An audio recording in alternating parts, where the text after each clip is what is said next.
Billy, why are you laughing back there before we get to Taylor Lorenz and explain to the audience how scared they need to be about all artificial intelligence and the general evolution of technology? Why are you laughing back there? Well, because today is the best day on First Take. Chris Mad Dog Russo is on First Take, and he always has something to say. I was actually disappointed because we saw Snoop Dogg was on earlier this week, and I was just begging that it would be a Mad Dog day. So the question was, would a fifth ring mean more to LeBron or Steph? To which Christopher Mad Dog Russo said, 50 rings wouldn't put Steph on the Mount Rushmore of basketball. 50. 50. Okay, very good. He's entrenched in his position. What about 51? Not 50. 50 will not do it.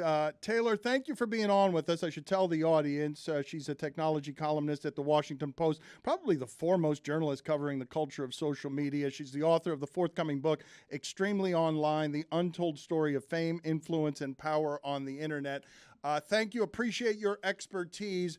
Can you tell me your perspective on everything that has happened with Elon Musk and Twitter? Let's just start there, and whether or not you would pay $44 billion for anything in the history that could be bought. I know. It's crazy. I mean, it's already lost a significant part of its value. So I think he kind of screwed himself. I think it's been hilarious to watch because he's just like speed running every single mistake that every other social media app has made over the past decade, like in a matter of months. It's been chaotic, and it's definitely not worth the 44 billion. And he's definitely going to take a loss. And I think it's like a ticking time bomb of like how low can he drive the value of this company? How does this end? How do you imagine it ending? I think it ends with a sell-off and some bank taking control of the assets. I mean, I have no idea. He's done like literally nothing to generate value. He's alienated all the brands. He's pissed off all the celebrities by taking away their check marks. He's, antagonized all the journalists by banning half of them. And I don't even think his fanboys are that happy because they're paying like $8, $12 a month, and they think that they're getting all this amplification and check marks and stuff, and no one cares. People are mocking them. So I'm like, who's winning, Can you tell me what Blue Sky is? Sure. Blue Sky is basically a Twitter clone. It looks and functions exactly like Twitter. It was founded by Jack Dorsey, who was Twitter's original founder. It's called Blue Sky because, the logo for Twitter is a little bird. And so if you set that bird free in a blue sky, that's supposed to be what this other app is. It looks and functions exactly like Twitter, but it's open source. Like it's on the blockchain, to use a crypto term. So it's like the back end of it functions differently. But for, the front end as like a user experience is basically exactly the same, but no DMs yet. So. And what's it going to end up being? Is it going to be something that can replace Twitter? Dorsey recently said that it all went south for Twitter once Elon took over. Yeah, which is really hilarious because he also said he had complete faith in Elon's ability to run Twitter. And I think he's definitely eating his words now. But I don't know. I mean, I think it might. It's already attracted tons of influential people. You've got Chrissy Teigen, famous Twitter celebrity on Blue Sky, AOC, Ilhan Omar, tons of journalists, and a lot of they've attracted a big shitposter contingent. So they have a lot of anonymous meme pages and people that just kind of spam the popular feed with nudes. And so, I don't know, people like it. The energy there is so much better than on Twitter, where everyone's fighting and it's dark, So it's fun, but it's invite only right now. So it's really hard to get in. Are you sure that is not an effort to have a counter to what Twitter has become, where people think it's a place where if you are on the right, you can live and thrive? And so they're trying to start a company where people on the left are going to go, and it's just going to keep the division as strong as it's been. Is there a chance that Blue Sky can be where everyone can live happily?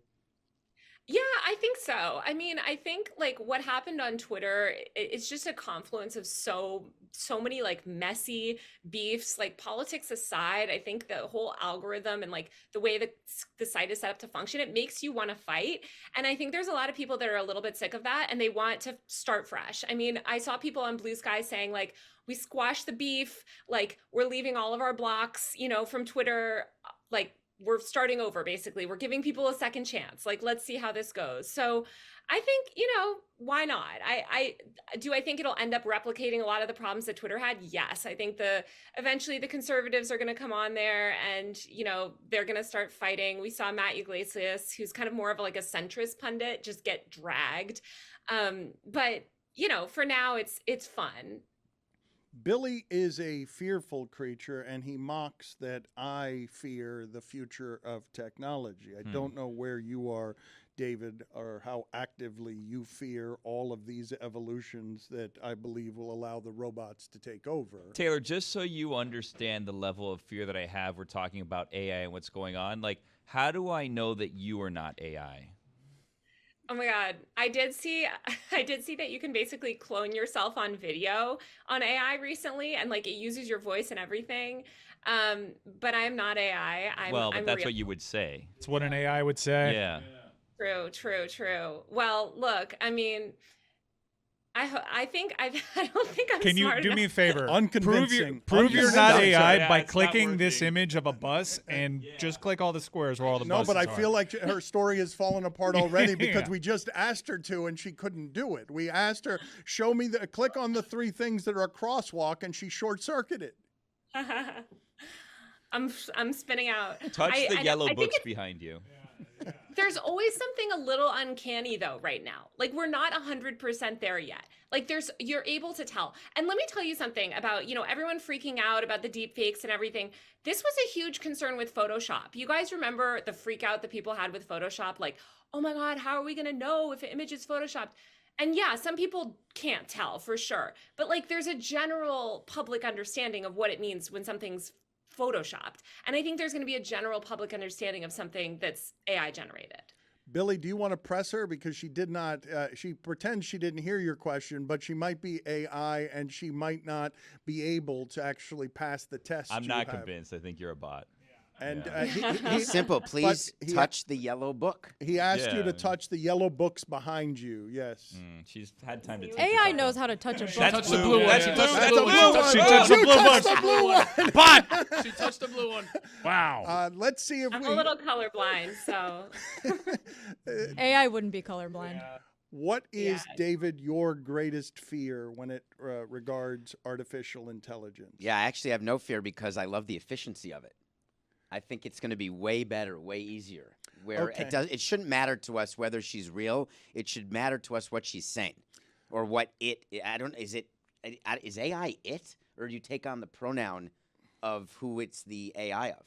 I think we should ask Taylor for her top 5 most frightening uses of AI because this is her wheelhouse right now. Yes, let's go in reverse order because some new guests to the show have had some trouble with this. From 5 to 1, least fearful from among them, but then I want to arrive at why David should be afraid, even though he's not, because he's clamoring for efficiency. But before we do that, what would you say to David, who's shrugging his shoulders and saying nothing to fear here? I don't think there's nothing to fear, but I think we're in like a fear hype cycle right now, and it's going to die down when people realize that a lot of this tech is just not there yet. But I don't know. You could hear these terrifying use cases, and there is some fear justified. All I right, don't think it's totally let's embrace the. Let's do the Terminator. top 5 most frightening uses of AI. Number 5. Okay, number 5 is scammers using AI to create pretend hostage videos of your loved ones and drain your bank account. Oh, What? Jesus. That's number That's 5? That's number 5? That's the walk-off one. Why are you laughing? Holy Because I'm shit. There's jarred. 4 words. I'm jarred by that. I can't. Wait a minute. Can we stop the segment? Yeah, wait a minute. Did someone sweating. has done that, can do that? How many people are doing that? How much money has been scammed doing That's the that? question: is the money? Stugotz is going to do it. I just Scammers are doing it. There was a story about a week ago about a scam caller that had simulated a family member's voice of the person they were calling, saying that they were kidnapped and they needed to send money right away. that is stunning. That we have come such a long way from those Nigerian email that told you that a friend was lost and needed money. Number 4. Number 4 is an AI doctor to diagnose all your ailments. That's a good This one. may I like sound that one. Well, okay, but let me tell you a little bit more, because this doctor, it's called Dr. Gupta, and it's founded by Martin Shkreli, the pharma guy. Oh, who no. tried to- The pharma. Say no more. Number 3. Number 3, we've got automating your dating life with a bot, an AI bot that responds to all your Tinder messages for you. Seems efficient. As a better personality than you are? Yeah, it can flirt for you, it can make jokes for you, and it can get that person on the date. But it's up to you once you get there to maintain the level of, Intimacy. humor. Intimacy and humanity. Do you get like a report of what these flirtations were? Like, what happens if you're trying to continue a conversation you weren't a part of? Well, you can read it. You're reading it when you are like approving these. You can approve the messages. So These aren't worse than number 5. They're not. That's a not good yet, point. Not yet. Number Yeah. 2. all right, number 2 is an AI lawyer that will argue for you if you get arrested. So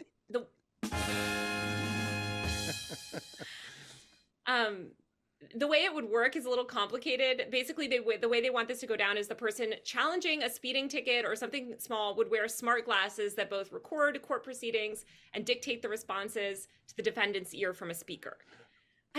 There's a lot of room for this to go wrong. So that's why I put it so high. Eliminating lawyers? I think This is worse than number none of these are worse than number 5. Number 1. Okay, number 1 is an AI that determines whether or not you go to jail, which court system. What? That seems Can you explain pretty that bad. one, please? It's got to be better So- than what we have now, though, right? Well, I don't know. I mean, right now people are getting sent to jail left and right, but this Philadelphia is actually grappling with this new AI algorithm that is a tool judges are using to decide who to keep in jail. And I don't know. I mean, that just sounds really terrifying. Like, if I'm gonna plead my case, even with my robot lawyer, like I want a human judge to make that determination. Taylor, I figured out what the issue is. The robot lawyer that's defending you and also the one trying to put you in jail in cahoots together. Oh. Or they Yeah. hate each other and have beef. Real courtroom standoff between AI robots. What about AI podcast guests that come on to tell you not to worry about AI? Would never happen.